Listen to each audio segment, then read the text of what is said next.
잘 오셨습니다. 환영합니다.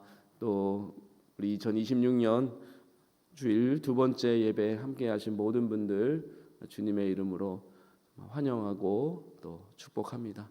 특별히 저기 위층에 계신 분들 이렇게 자리해 주셔서 감사하고, 그곳에서도 너무 멀리 있는 것처럼 느껴지긴 하지만 하나님의 은혜가 풍성하기를 간절히 바랍니다. 감사합니다. 오늘은 화평하게 하는 사람들이라는 제 나름대로의 3부작 설교의 마지막입니다. 송구영신 예배 때 화평하게 하는 자들의 정체성이 무엇인가 살펴봤습니다. 그들은 하나님의 자녀입니다. 왜냐? 이 세상의 사람들은 평화를 아무리 만들어야 만들 수가 없기 때문입니다. 오직 예수님만이 평화를 만드실 수 있습니다. 그리고 지난주에 설교 때 우리는 화목하게 하는 직분을 받은 자, 예수님을 대신하는 외교관이라고 말씀을 나누었습니다. 오늘 말씀을 통하여서 어떻게 평화를 일구어내야 하는지, 또 평화를 반대하는 자들이 있는데 어떻게 맞서 이겨 승리해야 하는지를 나누고자 합니다. 오늘 말씀을 통하여서 이제 화평을 이루는 자들로 올 한 해 힘차게 나아가기를 바라고, 다음 주부터는 리딩 지저스 그 순서에 맞추어서 계속해서 말씀을 나누고자 합니다. 먼저 13절 말씀 같이 읽겠습니다. 같이 읽습니다. 시작. 너희 중에 지혜와 총명이 있는 자가 누구냐? 그는 선행으로 말미암아 지혜의 온유함으로 그 행함을 보일지니라. 아멘. 야고보서를 보신 분은 알겠지만 야고보서 특히 3장은 말에 대한 이야기가 계속해서 나옵니다. 우리가 다 말에 실수가 많으니 말을 조심하라 라는 내용이 있고, 또 말은 아주 작은 키와 같아서 그 혀를 어떻게 쓰느냐에 따라서 큰 배가 움직이듯이 그 혀가 우리의 모든 것을 좌지우지한다라고 말씀하며, 더 나아가서 혀는 곧 불이다, 불 태우는 불이다라고 말하고, 온몸을 더럽히고 삶의 수레바퀴를 불사르기도 한다라고 아주 무서운 말씀을 선포하기도 합니다. 과연 그렇습니다. 역사 내내 보면 이 혀 때문에 정말 많은 교회가 사라지고 말았습니다. 이 말 한마디 때문에, 또 혀 한번 잘못 놀려서 교회가 완전히 불타 없어집니다. 말 한마디 때문에 수십 년간의 관계가 순식간에 깨져버리기도 합니다. 목사와 교인이 말 한마디 때문에 끝없이 갈등하고, 교인과 교인이 반목하고, 또 그렇게 교회가 사라지기도 합니다. 그게 다 말 한마디 때문입니다. 말 한마디 잘못해서 그렇게 관계가 깨지는 것입니다. 하지만 이 역사는 더 오래됐습니다. 왜냐? 사탄이 그 뱀의 모습을 하고 와서 그 혀를 놀렸을 때에 사람과 하나님과의 관계가 파탄나 버렸고, 또 아담과 하와, 사람과 사람과의 관계가 단절되고 말았기 때문입니다.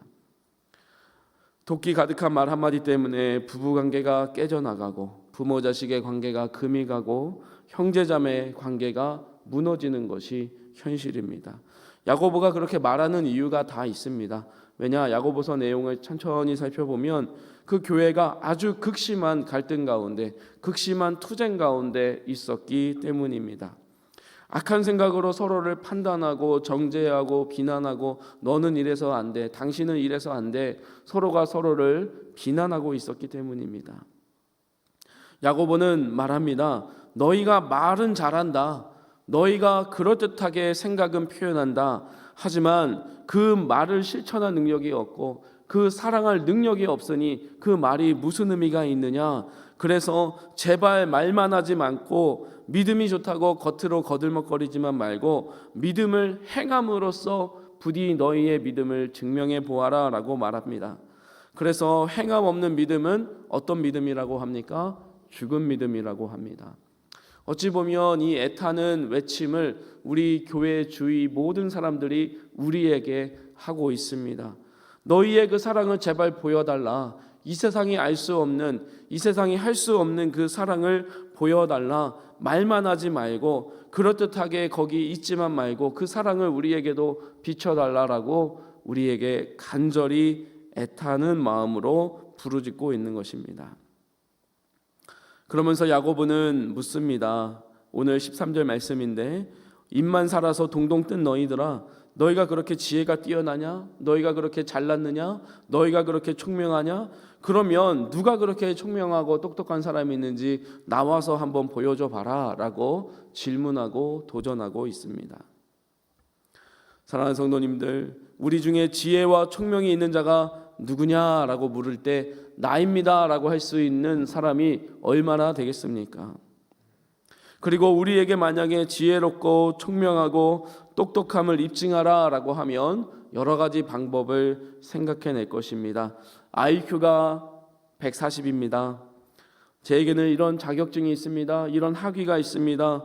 이렇게 자신이 배운 것, 또 자신의 지능을 얘기할 수도 있을 것이고, 아니면 통장을 보이면서 이만큼 돈이 있으니 내가 이 자본주의 사회에서 얼마나 똑똑한 사람입니까? 라고 말할 수도 있겠습니다. 아니면 수많은 권력자의 연락처가 기입된 핸드폰이나 명함 지갑을 보여주면서 내가 이렇게 많은 사람을 알고 있습니다. 말할지도 모르겠습니다. 어떤 문제든 가져와 주십시오. 내가 알고 있는 방식과 내가 알고 있는 사람들을 통하면 다 해결됩니다. 나는 압니다. 나는 그렇게 할 수 있습니다. 라고 하는 것이 이 세상의 지혜입니다. 세상의 지혜는 무엇입니까? 한정된 자원을 효율적으로 또 더 생산성 있게 만드는 것이 이 세상의 지혜입니다. 효율성과 생산성.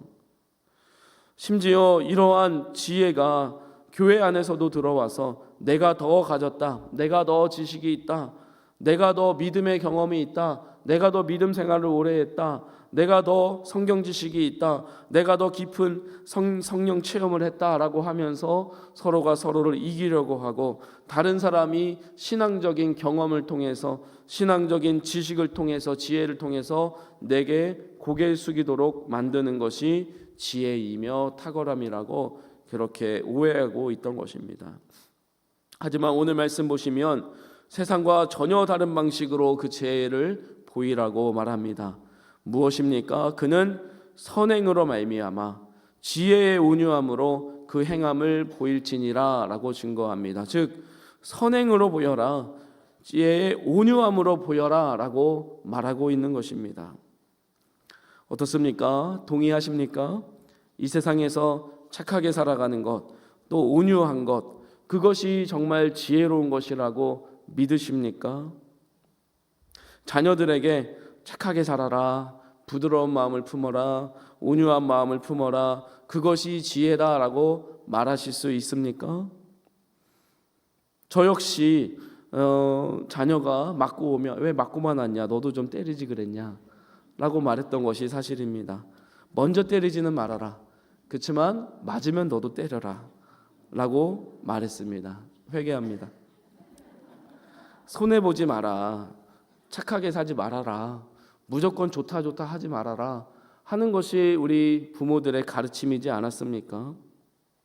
하지만 성경이 말하는 지혜는 우리가 일반적으로 생각하는 지혜와 다릅니다.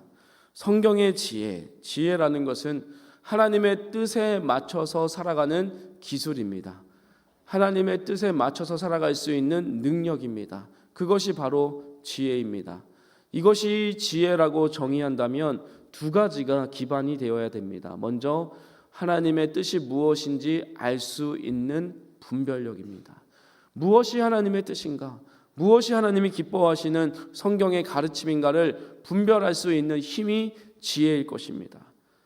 하지만 분별하는 것에서 그치지 않고 그 분별함으로 말미암아 올바르다고 생각되는 것, 그리고 하나님이 바르다고 한 것을 실천할 수 있고 내게 손해가 되고 내가 따돌림을 당하고 내가 뒤처진다고 할지라도 과감히 하나님을 믿고 할 수 있는 그 힘이, 결단력이 바로 지혜인 것입니다. 그러니 성경이 말하는 지혜는 지혜가 있다고 하면서 하나님의 뜻과 부합되는 삶이 나타나지 않는다면 그것은 지혜라고 할 수 없는 거짓입니다. 따라서 야고보는 분명히 말하는 것입니다. 선행을 너희 지혜의 증거로 보여라라고 말하는 것입니다. 온유 역시 마찬가지입니다. 온유한 사람이다라고 하면 우리는 자칫 잘못하면 만만한 사람, 그냥 막 해도 되는 사람으로 착각하기 쉽습니다. 하지만 온유는 우유부단하고 결단력이 없고 이래도 좋고 저래도 좋아하는 줏대 없는 그러한 모습이 절대로 아닙니다. 헬라어 용례를 보면 길들여진 야생마를 표현할 때 이 단어를 사용합니다. 즉 힘이 없는 상태가 아니라 너무나 강력한 힘이 있지만 그 주인의 뜻에 따라서 완벽하게 통제되고 제어되는 것이 온유입니다. 강인한 내적인 힘이 있지만 그것을 다른 세상적인 동기와 세상적인 충동에 의해서 움직이는 것이 아니라 오직 하나님의 말씀과 가르침에 따라서 제어하고 통제하고 하나님이 움직이라고 할 때만 그것으로 신속히 움직이는 이 능력이 바로 온유인 것입니다. 사랑하는 성도님들, 화평하게 하는 자는 겁쟁이가 아닙니다. 화평하게 하는 자는 갈등을 피하고 내 손해를 피하는 그러한 겁쟁이가 아닙니다. 계속해서 말씀드리고 있지만 화평하게 할 수 있는 자는 힘을 가진 자입니다. 힘없는 자는 화평하게 할 수가 없습니다. 우리는 박스 로마나라고 해서 로마 시대, 로마 제국이 이룬 평화를 이야기합니다. 요새는 박스 아메리카나라고 해서 아메리카가 이룬 평화를 말합니다. 그것이 요새 많이 희석되고 있기는 하지만 어찌되었든 이 세상의 평화를 이루는 것도 힘에 근거합니다. 하지만 예수님은 평화를 이루시는 그 힘을 어떻게 사용하셨는가? 다른 사람들은 다 그 힘을 다른 사람에게 사용함으로써 자신에게 복종하도록 함으로 그 평화를 이루었다면 예수님께서는 그 힘을 자기 자신에게 쏟으시고 자기 자신을 죽이는 일에 쓰임으로 말미암아 다른 사람들을 다 평화롭게 했다라는 것에서 완전히 다른 방향이 나타나는 것입니다.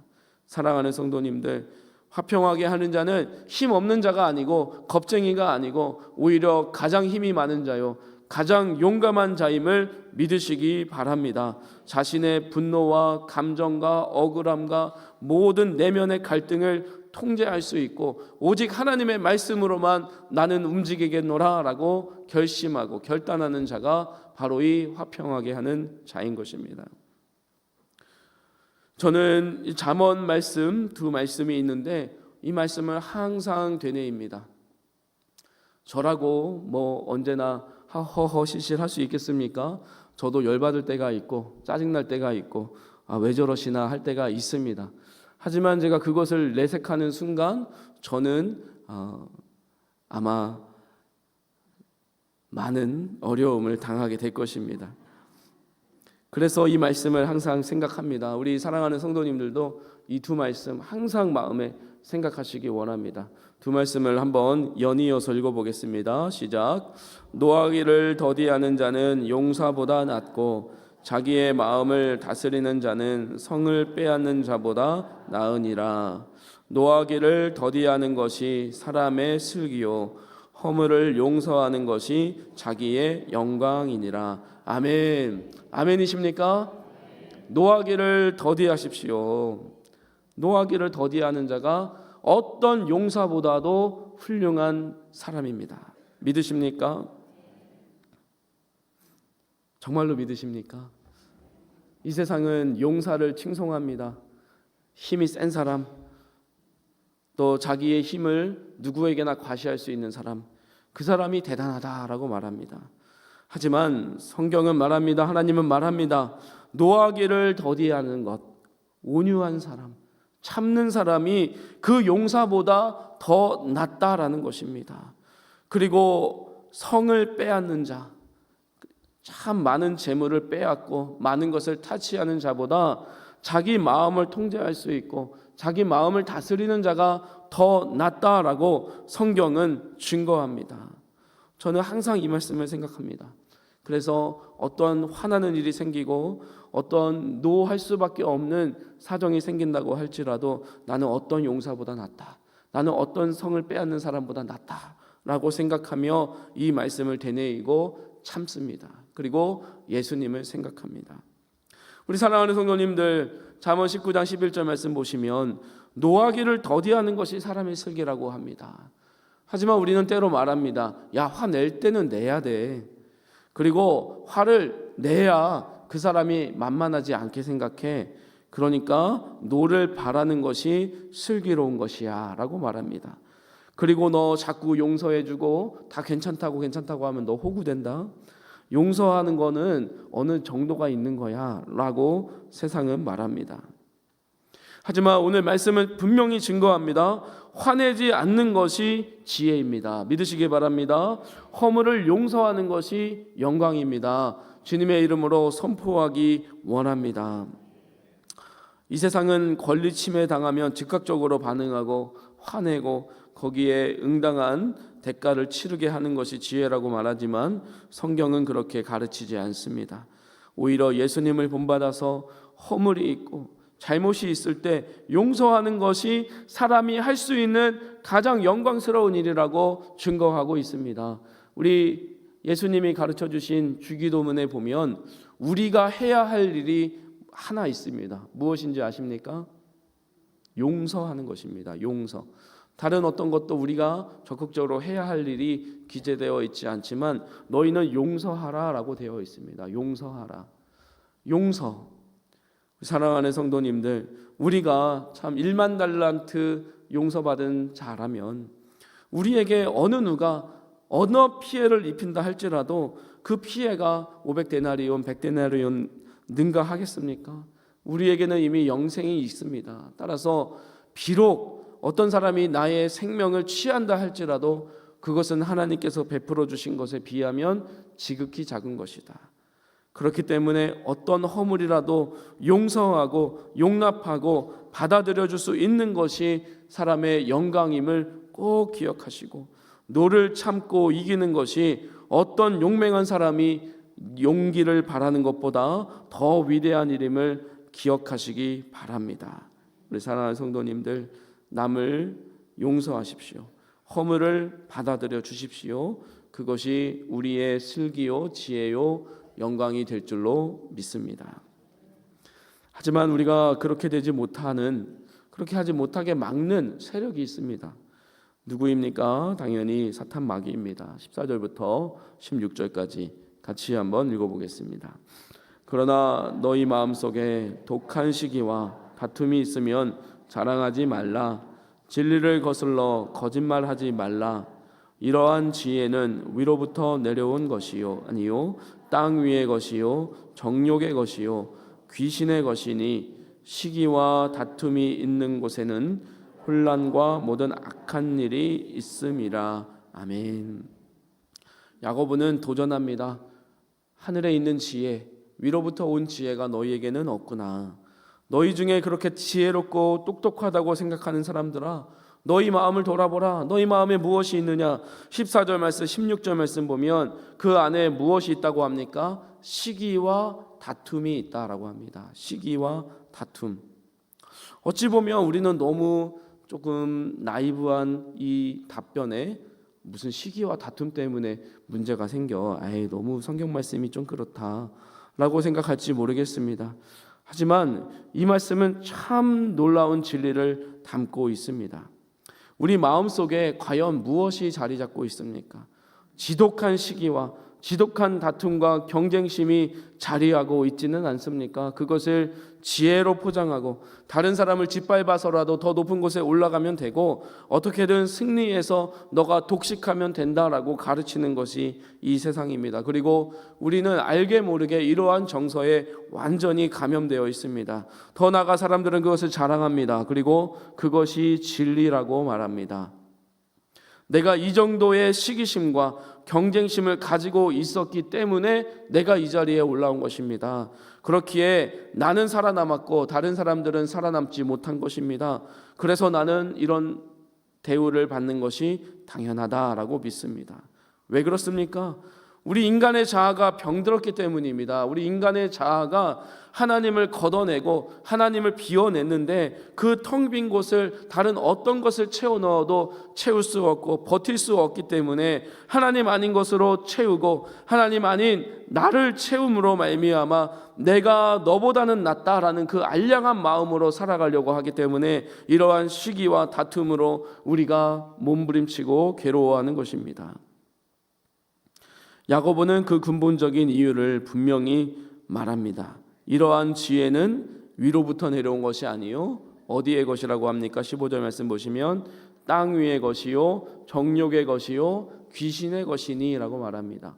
아유, 또 무슨 귀신의 것까지 나오나 이렇게 말씀하실 수 있겠지만 성경은 이 땅의 지혜, 이 저속한 지혜가 나타난 근본적인 이유를 이 시기심과 다툼 그리고 귀신의 것이라는 이 진단으로부터 시작합니다. 왜 그러한가? 사탄이 하나님에 대해서 품었던 마음이 바로 이 시기와 탐심 또한 다툼이기 때문입니다. 사탄이 왜 하나님을 떠났습니까? 하나님의 자리를 시기하고 탐냈기 때문입니다. 피조물로서 누리는 복에 만족하지 못하고 창조주의 영광에 도전하고 창조주의 영광을 탐낸 그 시기하는 마음이야말로 하나님께 반역하게 된 근본적인 동기입니다. 따라서 시기와 분열과 경쟁하는 마음은 사탄의 본질적인 속성이기 때문에 그 가운데 있는 사람들은 결국 마귀적 속성을 따르고 귀신적인 속성을 따르고 살아갈 수밖에 없다라는 것입니다. 그러한 마귀의 영향을 받은 지혜를 정욕적이다라고 표현을 하는데, 정욕적이라고 해서 우리가 성적인 욕망이나 식욕과 같이 육체의 본능에 휘둘리는 그러한 것을 말하는 것은 아닙니다. 다만 이 사탄 마귀의 통치를 받아서 성령의 통치를 받지 못하는 모든 인간, 즉 성령에 속하지 않은 모든 육에 속한 인간이 하는 모든 일이 그저 이 육에 속한 정욕적인 것에 지나지 않더라라는 것입니다. 거듭나지 못한 사람이 하는 모든 행동이, 모든 생각이, 모든 말이 그렇습니다. 그리하여서 결국 하나님을 배제하고 영생을 배제하고 이 땅에서 이 물질주의적이고 근시안적인 세상에서 그러한 사고를 가지고 살아갈 때에 그것은 결국 땅의 것이 되고 하나님과 상관없는 것이 되어서 영원한 죽음, 그리고 오늘 16절 말씀 보시면 혼란과 모든 악한 일로 귀결되는 것이 바로 이 땅의 지혜, 또한 정욕적인 지혜, 이 귀신의 지혜인 것입니다. 사랑하는 성도님들, 마귀가 하는 일이 이렇습니다. 분열시키고 이간질하고 또한 그것을 즐거워합니다. 사랑하는 성도님들, 우리 평화교회 성도님들 사이에서는 이러한 귀신의 시기심과 다툼의 마음이 없기를 간절히 바랍니다. 진심입니다. 정말입니다. 심지어 교회 안에서조차 이러한 시기심과 질투하는 마음으로 하나님의 일을 하고 하나님을 사랑하려고 하는 사람들이 있습니다. 물론 하나님은 그것도 사용하시지만 교회에 나와서조차도 내가 너보다 종교적인 경험이 많다, 체험이 많다, 성경을 많이 읽었다, 기도를 많이 받다, 그러니 너는 내 말을 들어라. 이것이 교회에서 통용되어야 하는 사고이겠습니까? 오히려 더 신앙이 깊고 더 경험이 깊고 더 연조가 있으신 분은 신앙이 얕고 신앙이 약한 분에게 오히려 고개를 숙이고 내가 당신을 섬기겠습니다. 무슨 말이든 하십시오. 당신을 위하여 내가 모든 것 드리겠습니다 라고 하는 것이 정상적인 교회이지 않겠습니까? 그런데 왜 교회에서 차별하고 판단하고 비판하고 정죄하고 상처받았다라는 말이 왜 이렇게 많냐라는 것입니다. 토마스 아퀴나스는 이렇게 정의합니다. 시기심을 정의하는데 타인의 선, 즉 영어로 good, 좋은입니다. 타인의 선을 자신의 불행으로 여기는 슬픔이다. 타인의 선을 자신의 불행으로 여기는 슬픔이다. 좀 어렵습니다. 우리나라 속담이 훨씬 직관적입니다. 뭐가 있지요? 사촌이 땅을 사면 배가 아프다. 훨씬 직관적이고 잘 와닿습니다. 하지만 토마스 아퀴나스는 또 철학자니까, 신학자니까 멋있게 말을 해야죠. 시기심이란 타인의 선을 자신의 불행으로 여기는 슬픔이다. 오늘날 여러 학자들이 분석한 결과 왜 물질 문명은 발달하고 먹고 마시고 누릴 것은 많아지는데 왜 사람들의 정신은 피폐해지고 왜 자립하려고 하는 그러한 능력은 떨어지는가? 놀랍게도 그 중에 한 원인으로 SNS의 발전을 꼽았습니다.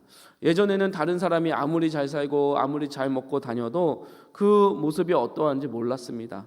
하지만 지금은 어떻습니까? 너무나 은밀하고 사적인 부분까지 다 공개돼서 그것을 본 사람이 이렇게 사는 사람도 있구나라고 하면 되지만 그렇게 합니까? 어떻습니까? 아니 왜 너는 나랑 다른 게 뭐 있는데 너는 왜 이렇게 잘 살아? 너는 왜 이렇게 좋은 건 누려? 하고 시기심을 가지고 다툼을 가지니까 결국은 혼란과 모든 악한 일이 거기에서 귀결되더라라는 것입니다. 그래서 호주는 작년 12월부터 만 16세 미만 청소년은 SNS를 다 금지하는 법을 시행했다고 합니다. 저는 어른들도 그렇게 해야 한다고 생각을 합니다. 어른들도 다 SNS 없애버리면 보다 훨씬 평화로운 세상이 도달하지 않을까 그렇게 생각을 합니다. 저는 그래서 개인적으로 카톡 외에는 아무 SNS를 하지 않고 카톡에도 사진을 절대로 올리지 않습니다. 그런데 우리 교회에 와서 그래도 사진 아무것도 안 올리면 민망해서 교회 사진을 찍어서 올리기는 했는데 다른 사람이 찍은 것도 사실은 보지를 않습니다. 봐봐야 괜히 또 시기심이 들면 어떻게 합니까? 저도 연약한 인간인데 아니 이성돈이 어디 갔었어? 여기 좋은 거 먹으셨었어? 나는 빼놓고 그런 마음이 들면 어떻게 합니까? 그래서 안 하는 것이 상책이다. 저는 그렇게 생각을 합니다. 사랑하는 성도님들, 왜 시기하십니까? 왜 갖지 못해 안달하십니까? 하나님은 우리에게 필요한 것이 무엇인지 나보다 더 잘 아시는 분임을 믿으십니까? 또 하나님이 나보다 나를 더 사랑하시는 분이시라는 사실을 믿으십니까? 그렇다면 그 하나님을 신뢰하신다면 하나님이 주신 것에 만족하고 기뻐하는 은혜가 있기를 간절히 바랍니다. 타인의 선을 자신의 불행으로 여기는 슬픔, 이 사탄의 속임수와 시기와 다툼에 넘어가 모든 혼란과 모든 악한 일에 휘말리는 그러한 병폐는 없어야 할 줄로 믿습니다. 그것이야말로 사탄 마귀가 우리에게 바라고 꾀하는 것입니다. 우리 교회 안에 절대로 시기와 다툼이 아닌 이 땅의 지혜가 아닌 하늘의 지혜로 말미암은 놀라운 은혜가 넘치기를 간절히 바랍니다. 그것이 바로 17절 18절입니다. 같이 한번 읽어보겠습니다. 17절 18절입니다. 시작. 오직 위로부터 난 지혜는 첫째 성결하고 다음에 화평하고 관용하고 양순하며 긍휼과 선한 열매가 가득하고 편견과 거짓이 없나니 화평하게 하는 자들은 화평으로 심어 의의 열매를 거두느니라. 아멘. 위로부터 난 지혜는 다릅니다. 위로부터 난 지혜는 첫째로 무엇을 줍니까? 성결입니다. 깨끗함입니다. 정결함입니다. 하나님께 헌신됨입니다. 우리는 오해해서는 안 됩니다. 평화라고 해서 죄와 타협하는 것이 아닙니다. 잘못된 것들을 그냥 덮어주고 그냥 용인해주고 그냥 넘어가는 것이 아니라 진정한 샬롬은 진정한 투쟁과 진정한 싸움과 목숨을 건 한판 결투 이후에야 가능한 것입니다. 샬롬의 왕, 평화의 왕으로 오신 예수님이 결국 어떻게 되셨습니까? 십자가에 죽으셨습니다. 예수님이 십자가로 죽으심으로 말미암아 악과 전투하시고 승리하심으로 말미암아 우리가 성결을 이루게 되고 그로 말미암은 평화를 누리게 되는 것입니다. 진정한 평화는 갈등이 없는 것이 아닙니다. 공동묘지는 고요합니다. 하지만 거기에서 평화롭다라고 하지는 않습니다.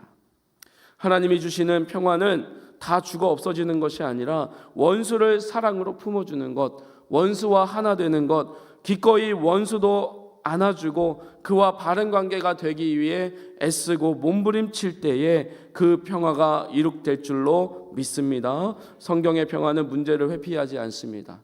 성경의 평화는 힘 있는 자가 하는 것입니다. 그러니 사랑하는 성도님들, 나에게 이 능력을 주시옵소서. 나는 화평을 이룰 능력이 없습니다. 예수님의 사랑과 능력과 힘을 주시옵소서. 용서할 수 있게 하여 주시옵소서. 그렇게 간구하는 은혜가 있기를 간절히 바랍니다. 그러한 자에게 화평과 관용과 양순과 긍휼과 선한 열매, 편견과 거짓이 없음이 드러나게 된다라고 합니다. 1부, 2부 때는 다 설명을 했는데 시간이 없어서 생략하겠습니다. 아쉽지요? 다음 기회에 한 번 더 설명을 하도록 하겠습니다. 이제 본론입니다. 결론이자 본론입니다. 화평하게 하는 자들은 화평으로 심는다. 아멘. 여기에 7가지 또는 8가지 특징이 쫙 있는데 화평하게 하는 자는 화평으로 심는다라고 표현합니다. 왜 그렇습니까? 그 모든 것이 화평, 샬롬, 온전함으로 하나로 모이기 때문입니다. 우리 사랑하는 성도님들, 화평하게 되기 원하십니까? 화평을 만들기 원하십니까? 화평을 심으십시오. 다른 분노를 심고 정의를 심고 내가 이렇게 하겠다라는 자기 의를 심어서는 화평의 열매가 나올 수가 없습니다. 화평을 심으시기 바랍니다. 좋은 목적도 나쁜 방법으로 될 수가 없습니다. 우리 기독교 신앙은 절대로 수단과 목적이 괴리되지 않습니다. 언제나 수단과 목적이 일치되어야 하는 것이 우리 기독교 신앙입니다. 우리 사랑하는 성도님들, 화평을 이루기 원하는 분들, 화평을 심으십시오. 평화를 심으십시오. 하나님과의 온전한 관계에서 나오는 그 평화를 심으실 때에 의의 열매, 즉 모든 관계가 회복되고 모든 관계가 하나님 안에서 아름답게 나타나는 그 의의 열매를 거두게 되는 날이 속히 올 줄로 믿습니다. 이것은 궁극적으로 예수님께서 하나님의 나라를 이곳에 다시 보내실 때에, 임하게 하실 때에 이루어질 일이지만 우리 모든 성도님들, 우리 교회 안에서 이 의의 열매가 맺어질 수 있습니다. 더 이상 다른 사람에 대해서 분노하지 마시고 화내지 마시고 원망하지 마시고 탓하지 마시고 평화의 열매를 꾸준히 심어가는 우리 모든 평화의 성도님들 되시기를 간절히 바랍니다. 이제 말씀을 맺겠습니다. 우리는 하나님과 화목했습니다. 예수님 때문에. 그래서 나 자신과 화해할 수 있고 이웃들과 평화할 수 있습니다. 이 평화의 삼중주를 우리는 날마다 울리며 연주하며 나아가야 할 것입니다. 그렇게 할 수 있는 유일한 힘, 바로 예수 그리스도이십니다. 예수 그리스도야말로 위로부터 오신 지혜로서 성결하셨고 화평하셨고 관용하셨고 양순하셨고 이 모든 아름다운 지혜를 우리에게 이루어 주셨습니다. 우리가 화평을 심는다는 것은 우리 안에 계신 예수님의 성품을 드러내는 것입니다. 우리가 이 예수님의 성품을 드러낼 때에만, 십자가 정신을 드러낼 때에만 우리 공동체는 세상의 경쟁 논리가 지배하는 전쟁터가 아니라 하나님의 의가 풍성히 열매 맺는 아름다운 추수밭이 될 줄로 믿습니다. 이것이 야고보가 말하는 지혜이며 우리가 부름받은 평화의 사명인 줄로 믿습니다. 이제 올 한 해 평화를 만드는 자들로 나아가라라고 하는 이 하나님의 부르심에 적극 응답하여서 우리의 모든 삶의 영역에 평화를 이루어내는 우리 모든 성도님들 되시기를 축복합니다.